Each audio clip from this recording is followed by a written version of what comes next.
Greetings. Welcome to Poor Walter's Almanac. I'm Walter Jacobs. It is my pleasure to introduce a guest, someone who I really admire and respect, and he's probably most famous for Alice's Restaurant, Mr. Arlo Guthrie. Hi. Hi. Thanks for joining me today. My pleasure. We've come a long way from the 60s. This is the 90s. How do we get here? Where do you think we're going? That's a big question right up front, you know.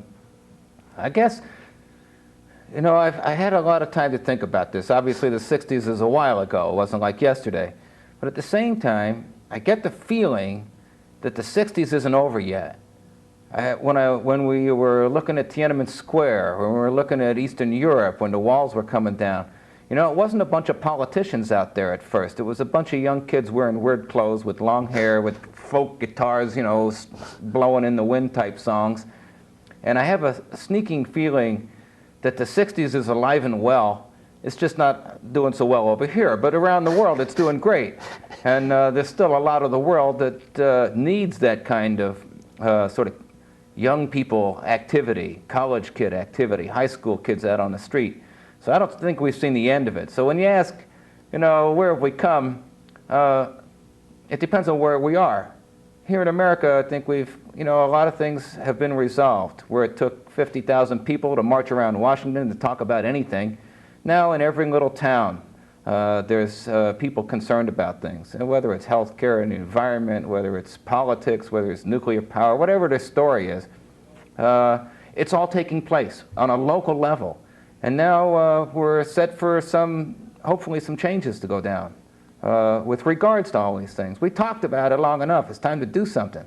You know, one of my concerns is that with the Supreme Court being stacked the way it is, and it seems that a lot of our rights are being, the Bill of Rights is kind of being shredded for all sorts of political agendas, a war on crime and drugs and this and that, that I'm beginning to wonder, is the New World Order of George Bush actually the George Orwell 1984 Big Brother? Do you think that we have a risk of becoming a fascist police state? Well, we've come a long way.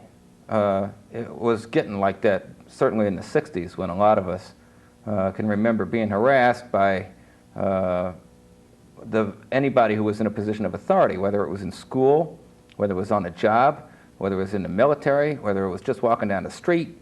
It wasn't safe.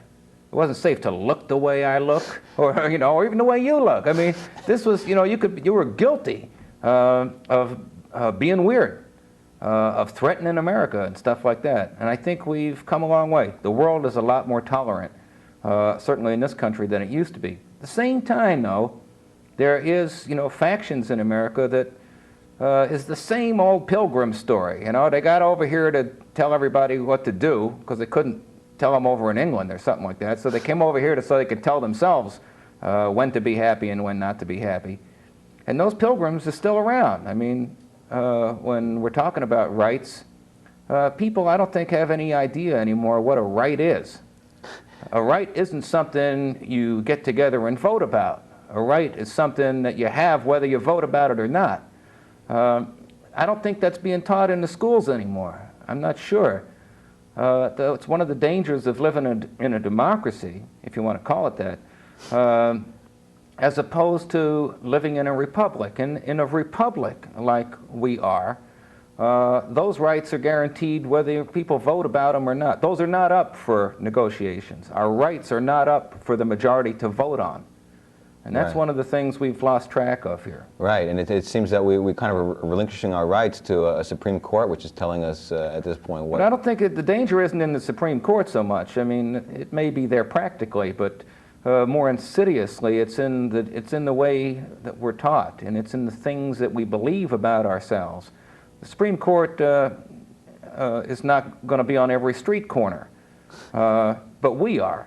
Right. And if we believe that our rights are up to be voted on, and if we believe that these rights are not, as it's written, sort of given to everyone equally, then we're in more trouble than, you know, no matter what the Supreme Court has to say. Right. Basically, the power is in the people on a day-to-day basis. Yeah, but if we give it up, then it's not. Right, right. Do you think there is there's a lot of religion in America, but do you think there's spirituality?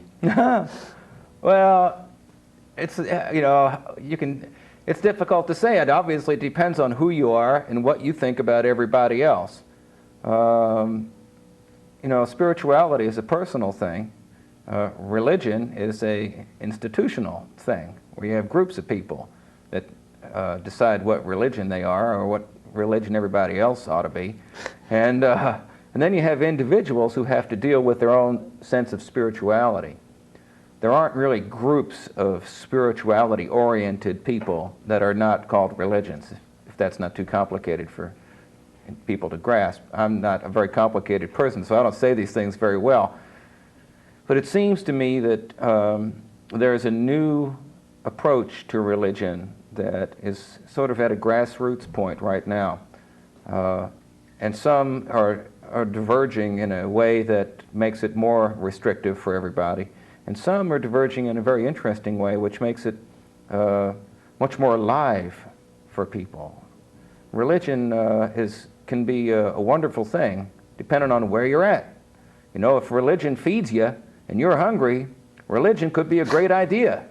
And the Salvation Army knows that. And so they go around feeding people. I don't have a problem with that. But religion can also get in the way of your own spiritual journey sometimes. Because real spirituality, for me, means that you need to want to know what the truth is. It's sort of like a quest for truth. And that quest of truth needs to be tested. It can't be protected. You need to test, and that testing goes on in oneself, independent of other people and independent of other religions or constitutions or governments. So a person has to be reckless in their search and abandon almost everything else. And there's problems with society when you do that. Right, and in general, this spiritual quest for truth or for righteousness, perhaps, really doesn't involve labeling other people as right or wrong. Well, righteousness does, see, because righteousness is a thing where... It's a judgment. Yes, it's a judgment which you need to base on other people's actions. But your own spiritual quest can't be judged, certainly by yourself to make any progress, and can't be judged against the progress of other people. It assumes that other people are where they ought to be, and it assumes that, in a certain sense, that you have an obligation to provide a ground for that growth for everybody.